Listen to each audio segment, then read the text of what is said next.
Y bueno, lo primero de todo... Alex, di el nombre y apellido. Vale, Alex Olivar Lilé, aquí, de manera profesional. Lo primero eso, gracias a Pablo, ¿no?, por dejarnos venir a nosotros sin estar en la asignatura, y también gracias a David por cambiarme el turno ahora. Bueno, pues como la semana pasada ya quedó aquí señalado algunas cuestiones acerca del planteamiento de Averroes, yo lo que me había propuesto con la charla a la que inicialmente titulé Pensamiento desposeído y sujeto postfundacional a través de Averroes, de manera un poco provocativa, luego explicaré por qué, era recoger algunas de las cuestiones que empezamos el otro día y desarrollarlos un poco más, sobre todo en relación a los nuevos materialismos, ¿no?, que es lo que ahora mismo me está interesando. Vimos eso, cómo Averroes establecía de alguna manera las bases de la metafísica, ¿no?, que permite el desarrollo de los materialismos occidentales en general. Entonces, lo que encuentro es que en la obra de Averroes hay dos características, ¿no?, que son, a mi juicio, indisociables y que, sin embargo, los nuevos materialismos de nuestra época recogen de manera, digamos, incoherente, ¿no?, recogiendo una de ellas y dándole la espalda a la otra. Lo que quiero señalar, pues eso es cómo gran parte de estos materialismos se beneficiarían de una lectura atenta de la obra de Averroes, que a mi juicio propone algunas soluciones, ¿no?, a muchos de estos problemas. Como el tiempo es breve y la tarea es muy grande, yo tomo de ejemplo la obra de Jane Bennett y el libro en concreto Materia vibrante, una ecología política de las cosas. De la obra de Averroes extraíamos, decíamos el otro día, que la materia tiene capacidad agencial, ¿no?, en tanto que contiene potencialmente las formas que ella misma va a ir adoptando, y esta capacidad agente remite no solamente a una transformación, digámoslo así, del propio ente, sino en consecuencia a una transformación de la materialidad circundante. Sin embargo, esta capacidad agente, que es por lo que yo rescato esto desde los nuevos materialismos, porque para los materialismos de nuestro siglo es bastante importante, ¿no?, solo es posible de manera coherente si también reivindicamos cierto indeterminismo, ¿no?, si nos adscribimos de alguna manera a una tradición del materialismo indeterminista, es decir, si reivindicamos también que puede haber efectos, ¿no?, o hechos que sean causa sui. Sí, como decía, gran parte del pensamiento contemporáneo se mueve en esta dirección y por esto Averroes en parte nos interpela, ¿no?, hoy en día, no por capricho, sino de alguna manera históricamente. Entonces, por poner algunos ejemplos, Bruno Latour reivindica en la teoría del acto red, ¿no?, que no solo los humanos, sino que también la materialidad y, bueno, la tecnología, etcétera, objetos y tecnologías en general, que pueden ser actantes, ¿no?, y precisamente con este concepto de actante viene un poco a subvertir o a anular la distinción tradicional entre objeto-sujeto, y esto también resuena mucho en Averroes cuando nos damos cuenta, ¿no?, que el sujeto aparece poco fundamentado de alguna manera, que el intelecto es separado, ¿no?, a diferencia de la tradición cristiana, y que sin embargo es inmanente, ¿no?, que el alma no es inmortal, o en todo caso el alma personal no es inmortal, y que lo que podría consistir en todo caso en el sustrato del sujeto sería la imaginación, de no ser porque en Averroes, ya lo vimos, la imaginación es personal e individual, no es algo común. Cabe preguntarse entonces, ¿no?, pues de ahí la provocación un poco por la consistencia del sujeto en Averroes, ¿no?, dadas todas las características que enuncia ahora, cabe preguntarse si no podríamos hablar de un sujeto no fundado, ¿no?, de alguna manera. Y en realidad, como digo, es un poco capcioso el planteamiento, porque tal y como señala Agamben, Averroes piensa el subjectum no como una pura sustancia autónoma, sino, por así decirlo, como una pura exigencia de la potencia, ¿no?, en plan, de manera que esto se puede resumir en que básicamente, en vez del pienso cartesiano que define el sujeto de Averroes se caracteriza por la posibilidad, ¿no?, del pensar. El propio Agamben recuerda que precisamente si hablamos de esto, ¿no?, es un problema porque esto nos resulta problemático desde el punto de vista moderno, ¿no?, el que no podemos disociar intelecto y persona, no podemos pensar el pensamiento como algo aparte del sujeto. Bien,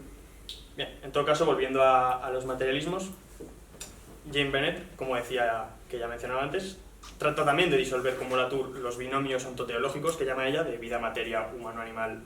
voluntad, determinación y orgánico-inorgánico, reivindicando el concepto de materia vibrante. Esto es el de una materia, pues eso, a la que se le reconoce, ¿no?, la capacidad de afectación propia. Y Bennett habla de materialidad viva, y para hacerlo, para acercarse a este concepto, no tiene problemas en utilizar, digamos, un vocabulario antropomórfico, ¿no?, en el que pues precisamente parece que se acerca de alguna manera a ciertos vitalismos o animismos, y sin embargo ella reivindica constantemente en su obra que no, que es una especie de gesto, ¿no?, para simplemente, cito, experimentar más horizontalmente la relación entre las personas y otras materialidades. Bien. Pero esto que igual, que parece que estoy diciendo que es muy banal, ¿no?, la tesis de que la materia pues tiene capacidad de afectar, en realidad lo contrario está bastante arraigado, ¿no?, en nuestra tradición, y por eso yo en Averroes veo un poco una tragedia, porque se sitúa en la estela del mundo antiguo y es contemporáneo de él, y sin embargo el movimiento de bisagra que pudiese haber hecho Aristóteles Averroes, en la recepción de Aristóteles para una modernidad diferente,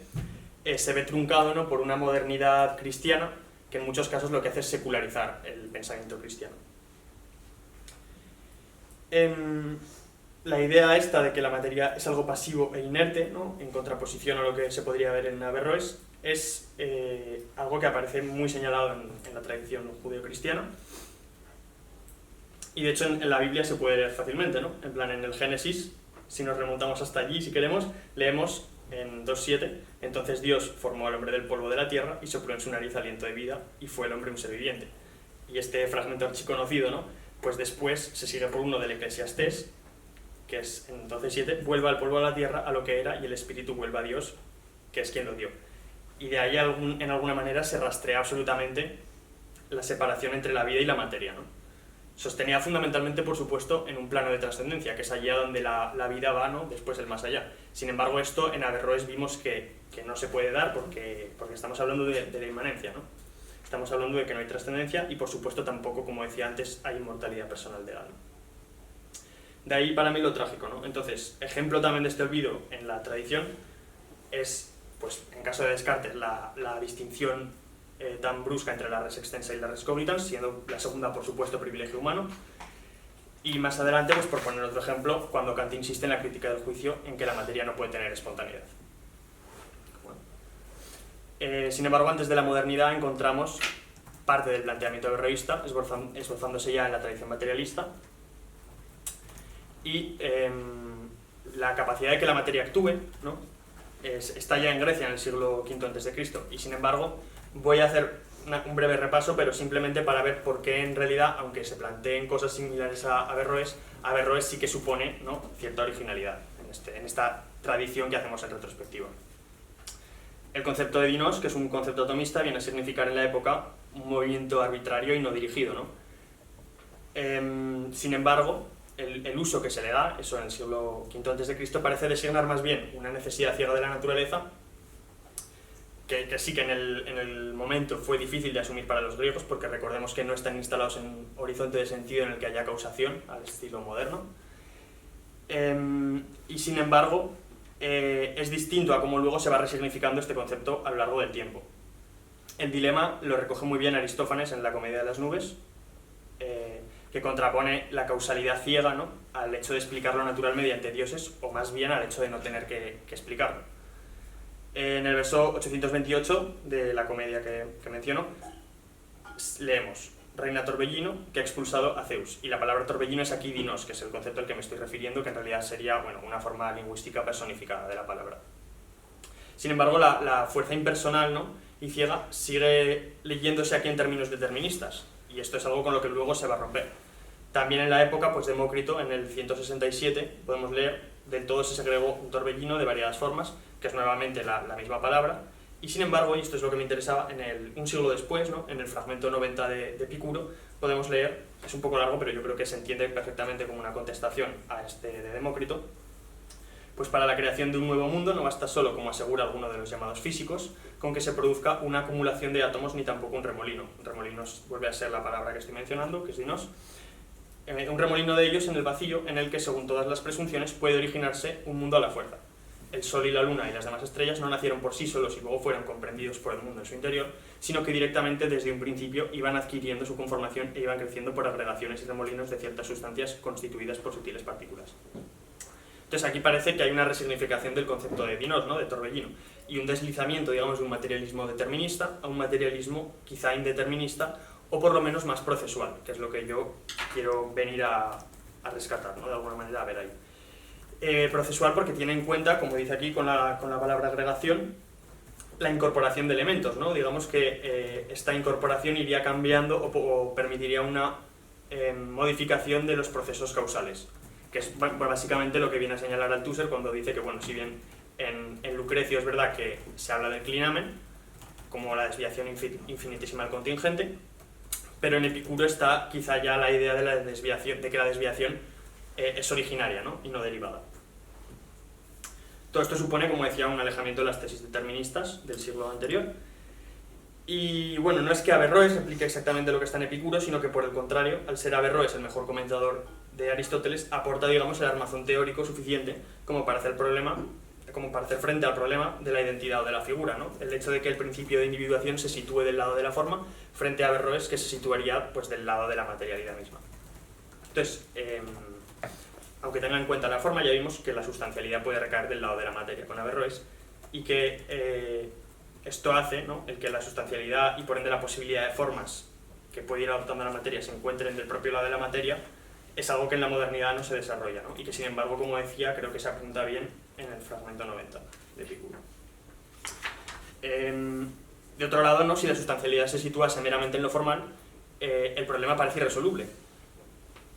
Ya sabéis que, bueno, para Aristóteles lo indefinido no es propiamente dicho, ¿no?, en el sentido ser griego, de tal modo que la palabra gire es tanto la materia en general como la madera o un bosque así muy frondoso, digamos en general aquello que no tiene una figura o no está bien definido. Y por otro lado, no solo irresoluble el problema, sino que en la medida en que la forma inmóvil, ¿no?, tiene que ver con la identidad fija, con el concepto, hay cierta violencia implicada en esto, que es un poco el problema de la tradicional que apunta Adorno en la dialéctica negativa, cuando intenta desarrollar un modo de respetar la no identidad de algo, ¿no? Otra cosa es que lo consiga o no, pero digamos que ese es a lo que apunta. Y como decía, en cierto sentido, ¿no?, la obra de Bennett se sitúa en esta estela, ¿no?, concediendo gran importancia a lo material y sin embargo poca importancia a la noción sencilla de objeto. Y por eso entabla un diálogo pues, con Deleuze, Guattari, Latour, Spinoza y Adorno. Y se habla, por lo tanto, de ensamblajes, de agenciamientos, de potencias, etcétera, todo ello como elementos para configurar una materialidad vibrante. Entonces, ¿cuál es el problema, ¿no?, de estas ontologías materialistas? Porque en principio nosotros, desde nuestro horizonte de sentido, no tenemos problema en asumir la capacidad agente de la materia, pero sí desde el marco cientificista, ¿no?, el residuo de la modernidad en el que vivimos, cierto indeterminismo. Y aquí simplemente señalar que es verdad que la ciencia de nuestra época no es la del positivismo del 18, que los procesos de causación y causalidad que se manejan tampoco son las mismas, pero que aún así los materialismos actuales parecen no ser capaces de asumir según qué nuevos tipos de causalidad, ¿no?, o pensar en cierto sentido acausalmente. Sí, parece que no se renuncia del todo a esa visión positivista, ¿no? Por ir cerrando ya, creo que en el caso de Bennett es un ejemplo claro de un materialismo que se opone al materialismo mecanicista y sin embargo encuentra problemas en distanciarse de este vitalismo de, por ejemplo, de pensadores como Bergson, que critica constantemente, porque no, si bien asume la capacidad agencial, cae de alguna manera en un determinismo, o por lo menos es una sombra, ¿no?, en su obra que no toca. Entonces, Averroes podría abrir una puerta de reflexión interesante, en general para estos materialismos, que pudiese solucionar ese problema, ¿no? Si la materia es la que potencialmente contiene ya en sí las posibilidades de adaptar distintas formas, entonces no se necesitaría recurrir a un plano de trascendencia para postular un materialismo que irrumpa en los procesos causales, ¿no?, y que se entienda desde la procesualidad misma. Y ese sería un poco lo que venía a señalar, y sin embargo habré dos preguntas, yo creo, que son inevitables cuando llegamos a este punto, y que ya señalo y lanzo ahí un poco al aire,